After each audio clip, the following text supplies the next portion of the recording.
plus minus 1 lakh jobs to be created through different programs of the government on an average in the next 1 year. Thank you. Mr. Deputy Sir, may I know from the Honorable Chief Minister how the number of youths get employed in the government sector for the last 2 years? So the last 2 years, again, I don't have the exact number with me because this number was being collected from different departments, but I can give a rough estimate to you of the major departments that were there. We had in the medical department, we had over 500 jobs that were created in the government sector. That is purely doctors alone, sir. We had jobs being created in terms of the nurses and other technical staff, which again was above 300 numbers. We had in the police itself, we had close to 1,000 jobs that were people who were employed. In the teaching also, we had close to 1,000 that were employed. And hence, even if you look at these big sectors that I'm talking about, sir, we are touching almost 3,000 jobs were created in the last 3 years. Apart from the different casual employees or contractual basis and the different jobs created at the district level, these are not included, sir. Those numbers we were not able to collect as it's very, very vast. We have to collect from all the departments, all the casuals, and all the district levels also there are casual employees. Hence, I just gave the rough figure of the larger departments which had created or had appointed our youth. Last Yes, sir. discussion. Thank you, Honorable Chief Minister, for your extensive reply. My last supplementary questions, Mr. Deputy Sir, may I know from our Honorable Chief Minister, for the last 2 years, no applications were called in the DSC, District Selection Committee. May I know from Honorable Chief Minister, when can the DSC start calling for the vacant lying posts in each district? Sir, it's not a fact that the district selection committees have not been calling. I don't have the exact number with me, but I do recall replying to one of the supplementaries at one point where different district selections have been recruiting. Though the number has not been at the level desired, but on and off, almost in every district there have been recruitments. There could be 1 or 2 districts where there may have been lesser recruitments, but those exact numbers are not with me. But it's not a fact that there was no recruitment on. There was recruitment, but not at the desired pace. Now, why was that not happening? I have replied to that also last time. It's not happening, sir, number one, because of the fact that we had the issue of COVID. Number two, sir, we had the issue of the court cases in terms of the roster. And third, sir, once the roster system was implemented, there was a bit of confusion and a bit of complication in terms of the clarifications of the district selection committees where they wanted, where they had to take approvals from the personnel department before calling the interviews. But even that now we have changed, and we have now allowed the district selections headed by the deputy commissioner to go ahead, approve the vacancies and go ahead and call for the recruitment. And only if there's a confusion will the district selection then take approval or get clarification from the personnel department. Otherwise, they are now at liberty with the approval of the chairman, which is the deputy commissioner, to go ahead. So I expect that the process of this district selection will be much faster after this clarification and this notification. Thank you. If there is no other member to ask, Half a word. Yeah. Okay. So, as we know that the population of Meghalaya has been growing, so may I know what is the total number of unemployed in the live register of employment exchange as on 31st March 2023? So as I said, that exact number is not there with me, but as I said, the No, percentage. sir. I mean, the number of unemployed in the live register of employment exchange? So that number is not there. So, one more question. So, I would like to know from the Honorable Chief Minister the total numbers of consultants appointed by the government and how many qualified engineers, persons from the state have been appointed as consultants. So this is a very detailed question. I will not have specific reply to the number of consultants employed, but a large number of individuals have been appointed from the state and consultants, and large number of engineers also are there who are appointed. The exact number is not available to me right now. So. Baroni Lindo. Sir, I didn't intend to ask question, but since you call out my name. You just raised the- Okay, sir. Sir, may I ask from the Honorable Chief Minister, out of the 5 lakhs, how many will be included in the organized sector and how many will be included in the unorganized sector, sir? Sir, this is the greatness of our assembly. Even those who don't want to ask questions have been given a chance to ask questions.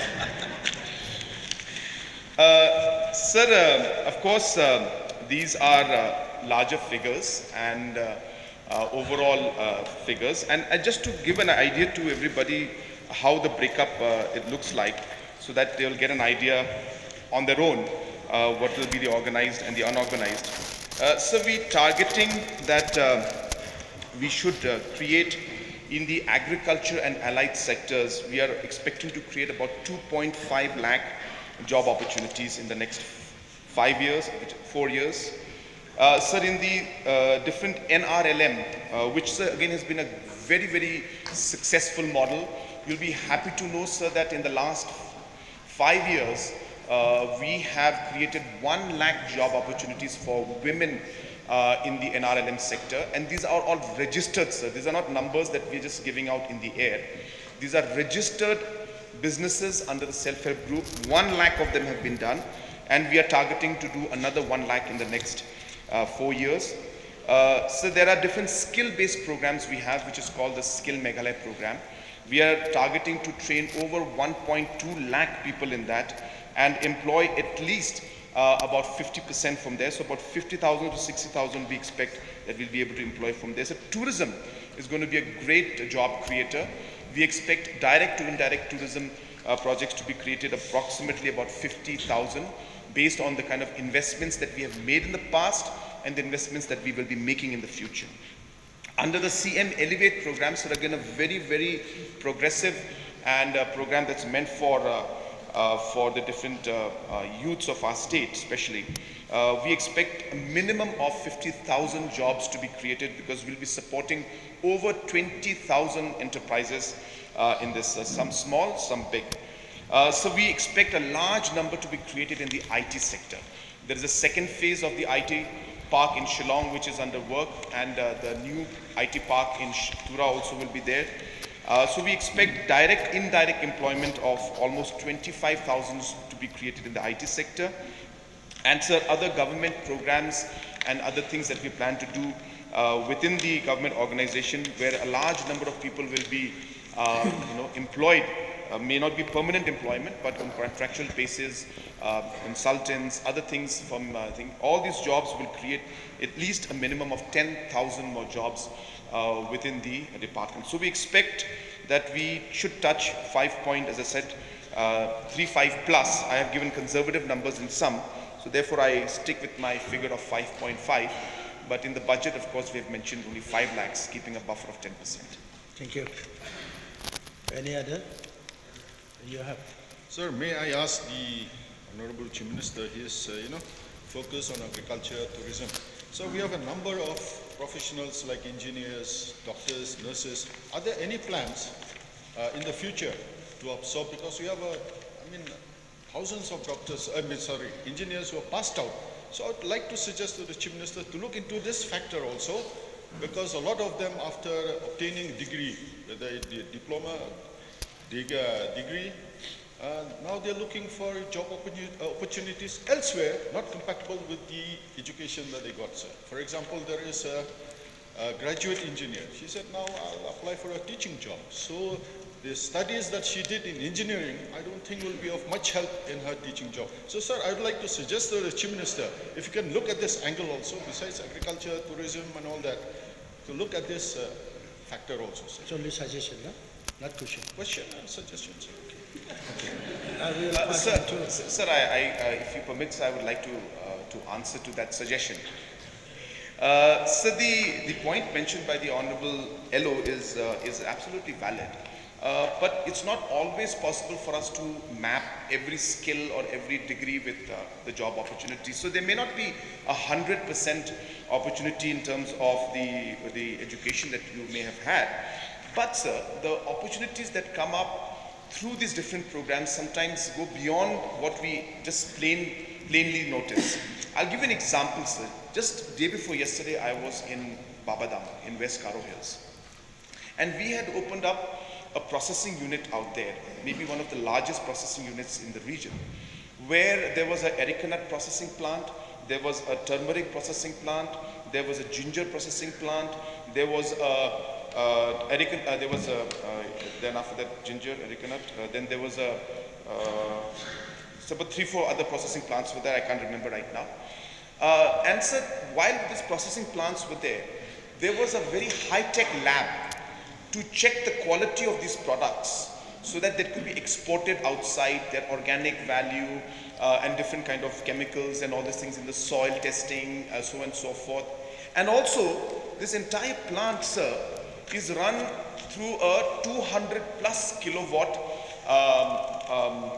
solar powered system, and it's a very high tech. They don't require any power from the grid. Now why I'm telling you this, sir, is that the person who was manning the laboratory out there, it's a high tech lab, was a local from Tura, a person who had done his biotechnology from somewhere, got a degree. So this is the farming process where there is a food processing going on, but the lab requires scientific approach. So these scientists were then employed, a local person was employed. There were about 3 of them working there. Then the solar power which is running, which needs to be make sure it's functioning in a proper manner, requires some kind of an engineer who understands electrical stuff. So they have trained people and they're keeping people there to run that. So those are engineers. So what I'm trying to say is that, sir, it goes beyond what meets the eye. We think that food processing is only about food processing. But sir, now with the involvement of technology, quality control, and all these factors, and maintaining standards that are international level, we require people at all levels. We know these people will require legal assistance, the legal help.